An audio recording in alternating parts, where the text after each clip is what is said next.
Hi hello అండి. Welcome back to Rama home food and vlogs. ఈ వీడియోలో బీరకాయ తోటి కర్రీని ఎలా ప్రిపేర్ చేసుకోవాలో చూద్దాము. ఇది రైస్లో కానీ రోటీలో కానీ రెండిట్లో కూడా చాలా బాగుంటుంది. ఇందులో పెసరపప్పు వేసి ప్రిపేర్ చేసుకుంటాం కాబట్టి నార్మల్గాను వండుకోవచ్చు, లేదంటే కుక్కర్లో వేసుకొని అయినా ప్రిపేర్ చేసుకోవచ్చు. ఇవాళ అయితే నేను కుక్కర్లో వేసి ప్రిపేర్ చేస్తున్నాను. ముందుగా బీరకాయల్ని పీల్ చేసుకుని నీట్గా వాష్ చేసేసుకొని ఇలా సన్న ముక్కలుగా కట్ చేసుకోవాలి. చాలామంది ఈ గ్రీన్ పార్ట్ని అంతా కూడా పీల్ చేసేసి లోపల ఉన్న వైట్ పార్ట్ని మాత్రమే కర్రీలో వేసుకుంటూ ఉంటారు. అలా కాకుండా ఇలా లైట్గా పీల్ చేసుకొని వేసుకోవడం వల్ల ఇందులోని ఫైబర్ కంటెంట్ మన బాడీలోని డైజెషన్ పవర్ని బాగా ఇంప్రూవ్ చేస్తుంది. ఇలా ప్రిపేర్ చేసుకోవడం వల్ల కాన్స్టిపేషన్ తగ్గించుకోవడానికి, వెయిట్ లాస్ అవ్వడానికి చాలా హెల్ప్ఫుల్గా ఉంటుంది. అంతేకాకుండా మనం ప్రిపేర్ చేసే కర్రీ కూడా చాలా టేస్టీగా ఉంటుంది. చూడండి, ఈ విధంగా అన్నీ కూడా సన్న ముక్కలుగా కట్ చేసేసుకున్న తర్వాత ఇప్పుడు ఒక హాఫ్ అన్ అవర్ ముందుగా నానబెట్టి ఉంచుకున్న పెసరపప్పుని నీట్గా వాష్ చేసేసి కుక్కర్లో వేసుకోవాలి.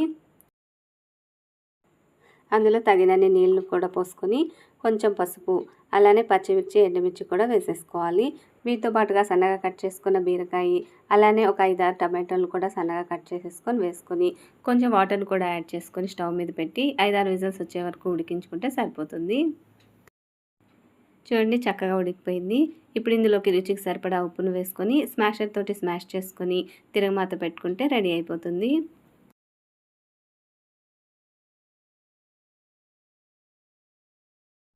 ఇప్పుడు స్టవ్ మీద ప్యాన్ పెట్టుకొని 4-5 టేబుల్ స్పూన్స్ దాకా ఆయిల్ని వేసి ఆయిల్ హీట్ అయ్యాక 1/2 స్పూన్ ఆవాలు, 1/2 స్పూన్ జీలకర్ర, 1/2 స్పూన్ మెంతులు వేసుకొని అందులోనే సన్నగా చాప్ చేసుకున్న ఆనియన్స్, కొంచెం కరివేపాకును కూడా వేసుకొని ఫ్రై చేసుకోవాలి.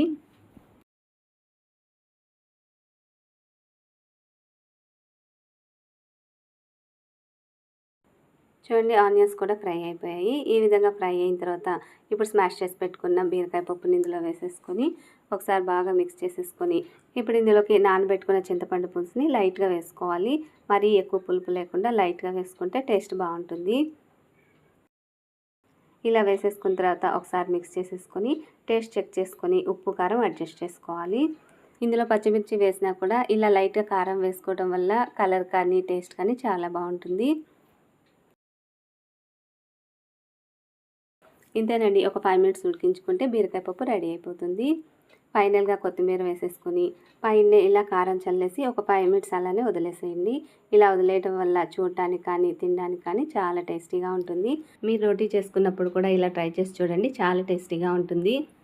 ఇంత సింపుల్గా ఉండే ఈ కర్రీని మీరు కూడా తప్పకుండా ట్రై చేసి మీకు ఎలా వచ్చిందో మీ ఫీడ్బ్యాక్ని నా కమెంట్ రూపంలో తెలియజేయండి.